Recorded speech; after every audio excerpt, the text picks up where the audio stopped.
After a storm passes, it's possible that you may have physical damage to your poultry houses.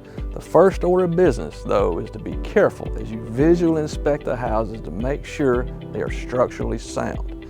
Do not enter a house that might have been damaged structurally.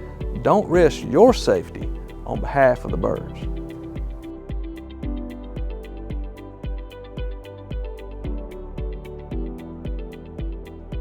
After a storm, there might be damage that is easy to see, like missing roof sections or fallen walls. However, it's the hidden things that can be just as dangerous. Look down the roof and ridge line for sags in the ridge, dips in the roof, and walls that are leaning. Look to see if there are dips or sagging in the trusses, which could be a sign of a cracked or broken truss. Be sure to check the exterior of the entire house. Smaller things like loose roof metal or siding or doors can be taken care of later. Call your company service representative and bring them up to speed on the condition of the houses. They will need to inspect any significant damage and advise on bird care if the houses have been compromised. If houses seem undamaged from the outside, it's time to check the inside. If you have multiple houses, check each one and make sure they all have power. Sometimes when power is restored, every feed motor, all the lights, and all the fans can try to come on at once. That can trip breakers and overload generators. If your main breaker is tripped, shut off each branch circuit, turn the main back on, and slowly flip the branch circuits back on. If all power is off to all houses, checking the generator shed is a priority. You'll need to check the transfer switch in the generator shed and know how to manually start your generator if needed. If the house gets struck by lightning, it could have damaged sensitive controller components. However, the lightning doesn't have to hit the house itself. A strike on a nearby tree, even one several miles away, can affect the sensitive equipment used in the modern-day poultry house. So check each controller and make sure it's working properly.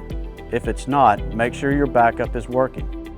If power is on and the buildings are in good enough shape, your controller should be working the way they normally do, no matter if the power is from a generator or the power company. Think about what your birds need first, second, third, and so on. So air, ventilation first, then water, then food, then heat if it's cold outside. As you get into your houses, it's important to double check the temperature with an alternate way, like an analog thermometer. But trust your gut. Does it feel too hot? Does the air feel too wet? How do you feel breathing there? How's the air quality? If things don't feel right, it could mean the controllers are damaged and not rendering accurate readings. If it's cold outside, how do you get your heat? If you're running natural gas or propane, be aware if you smell gas. If you smell any gas, shut off the supply and call your local gas authority. Do the birds have a good water supply? If you're on water from a well, is the well still operating? Check the breakers that control your well house. If they are still on, open a waterline faucet and see if the well pump kicks on. You should know this before this happens, what normal water pressure looks like. Once they are properly ventilated and you have water, how is your feed bins? Are the fill systems and feed lines operating properly?